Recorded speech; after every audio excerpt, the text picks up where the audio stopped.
small ball of mass m and density rho is dropped in a viscous liquid of density rho naught. After some time the ball falls with constant velocity. The viscous force on the ball is. तो यहाँ पे viscous force की जगह आप drag force लिख लो. क्या लिख लो? drag force. Viscous force की यानी कि टर्मिनल वेलोसिटी, कांस्टेंट वेलोसिटी की अगर बात करते हैं, एक बॉल को छोड़ दिया कि कुछ टाइम बाद जो उसकी वेलोसिटी कांस्टेंट हो जाए तो तीन फोर्स लगता है, एक एमजी लगता है, एक ड्रैग फोर्स लगता है और एक एफएफ लगता है. यहाँ पे ड्रैग फोर्स को ही विस्कस फोर्स बोल रहा है. यानी कि उस बॉल पे क्या लगता है, लिक्विड में अगर आप छोड़ देते हो, यहाँ पे लिक्विड मान लो, तो उसके ऊपर नीचे की तरफ mg लगता है, एक एफ लगता है और एक क्या लगता है इस केस में ड्रैग फोर्स लगता है. तो ये ड्रैग फोर्स की बात कर रहा है. और जब वेलोसिटी कांस्टेंट हो जाती है तो एफ ड्रैग प्लस में एफ इक्वल टू क्या हो जाता है mg के. तो यहाँ पे एफ ड्रैग की जो वैल्यू है वो क्या हो जाएगी आपके पास mg माइनस एफ. कितनी आएगी? mg माइनस एफ के बराबर. कितनी आएगी? mg minus F. लिक्विड की डेंसिटी रो नोट दे रखी है, इसकी दे रखी है आपको रो दे रखी है. तो यहाँ पे m की जो वैल्यू है वो क्या हो जाएगी आपके पास?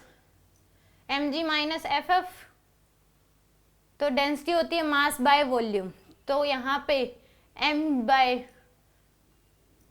तो वॉल्यूम यहाँ पे मास बाय क्या होती है? वॉल्यूम. अब इस केस में देखें तो mass of the volume of the ball जो होगा यहाँ पे, या फिर ये कह सकते हैं जो मास ऑफ द बॉल होगा वो किस, यानी कि वॉल्यूम ऑफ द बॉल जो होगा वो किसके बराबर हो जाएगा? वॉल्यूम ऑफ द बॉल जो होगा वो किसके बराबर होगा? Volume of the liquid displace. जो बॉल जो है जितना लिक्विड, जितने वॉल्यूम का लिक्विड जो है डिस्प्लेस कर देगी उसके बराबर ही होगा.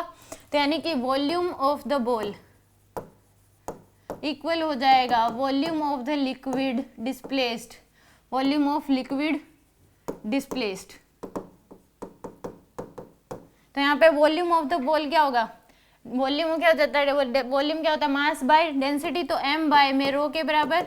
और volume of the liquid displace जो होगा, मान लो कि m डैश लिक्विड डिस्प्लेस हुआ है, डिवाइड बाय में रो नोड, ये आ जाएगा आपके पास.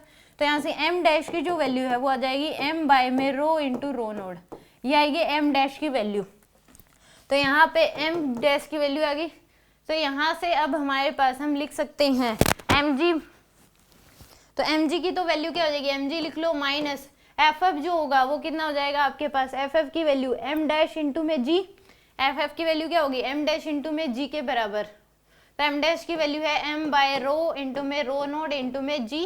ये आएगी आपके पास. तो यहाँ से mg कॉमन ले लो तो आएगा 1 माइनस रो नोड बाय रो के बराबर. क्या आ जाएगा? 1 माइनस रो नोड बाय रो के बराबर. तो आंसर आ जाएगा mg इंटू में 1 माइनस रो नोड बाय रो. यानी कि बी ऑप्शन क्या होगा इसका? करेक्ट होगा.